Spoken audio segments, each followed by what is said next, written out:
There's been a bit of a changing of the guard at RPM over the last few months as our old long-term cars head back to their respective manufacturers. The space left by our Audi A4 Allroad has been empty for quite a while we search for something with a similar sense of space and style. And now we've found it. Taking care of much of the people and their stuff carrying duty for the next year will be this, the Ford Kuga. Released in early 2013, the SUV has been doing a good job of keeping its competition honest. In April this year, Toyota sold 342 RAV4s, while Ford sold 341 Kugas. The application of the family face has become somewhat obligatory amongst manufacturers, but some are more successful than others. The Porsche Cayenne, for example, looks a bit like a botched Botox job. But the Kuga's interpretation of Ford's design ideas really works. Up front, its narrow grille sits well with a sculpted bonnet and purposeful-looking headlights. Its strong lines, good dimensions and details like the dual exhausts give this SUV a measure of sportiness and style, and it is one of the more exciting-looking cars in its class. Our long-termer is fitted with 19-inch wheels, part of an optional styling pack that also adds a panoramic roof and 20,000 Rand to the price tag. There are some other impressive options attached to this car, which we'll get to shortly, but for now, let's stick to the basics like the interior, which isn't very basic at all because this is the top-spec titanium version and it has just about everything.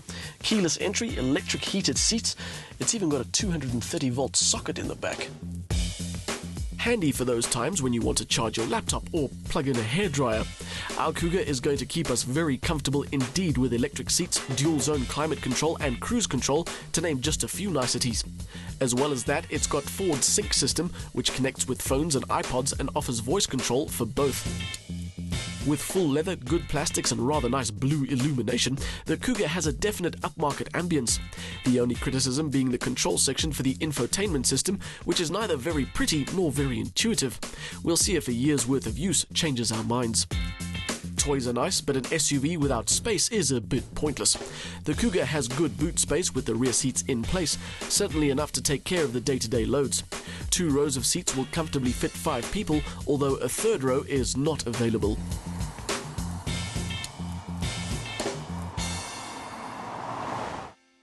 On the move, you get the impression the Kuga would have enough go even if it was loaded up to the roof rails, because there's lots of good low-down power even though this engine still has some loosening up to do.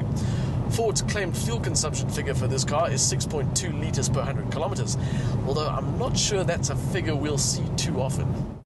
That might sound a bit pessimistic, but this is a 1.7-ton SUV. Besides, with that much usable power available, it's going to be difficult to drive with a dainty right foot. The 2-litre TDCi motor puts out 120 kilowatts and 340 newton meters, linked to a 6-speed automatic, giving the Kuga a 0 to 100 time of 10.4 seconds and a top speed of 196 kilometers an hour. Helping keep that power on the road is Ford's all-wheel drive system that can split the torque between the front and the rear axles. This car is also fitted with a system called curve control that'll help reduce understeer in emergency situations. But the electronics aren't all about nannying you, because the Kuga also has torque vectoring, borrowed from the Focus. That system makes for sharper cornering by applying the brake to the inside wheel, which in turn makes for a little more fun. Well, as much fun as can be had in a car this size. Those bits and pieces I've mentioned are all part of the standard Kuga package, but they're by no means the most impressive bits. Our long-termer is fitted with the optional driver assistance pack, which has got electronics like a lane departure warning system that will buzz the steering wheel if you accidentally drift out of your lane. It's got a lane keeping aid that will physically move the car back into the lane out of which you've drifted. It's got adaptive cruise control that keeps a set distance to the car in front.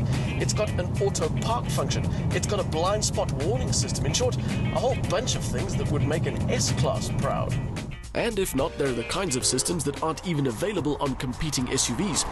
All for 15,540 Rand on top of this Kuga's 436,000 Rand asking price.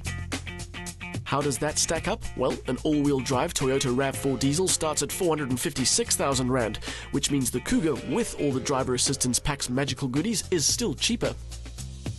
The idea behind a long-term car is to see what it's like on an everyday basis, and given the spec, the style and the good drive we've already enjoyed, life with the Kuga is going to be pretty easy.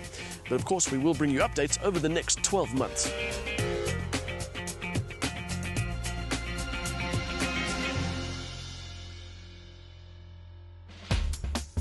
The 2-litre diesel's 120 kilowatts and 340 newton meters have no problem shifting the Kuga, with a smooth 6-speed automatic and all-wheel traction adding to a good drive.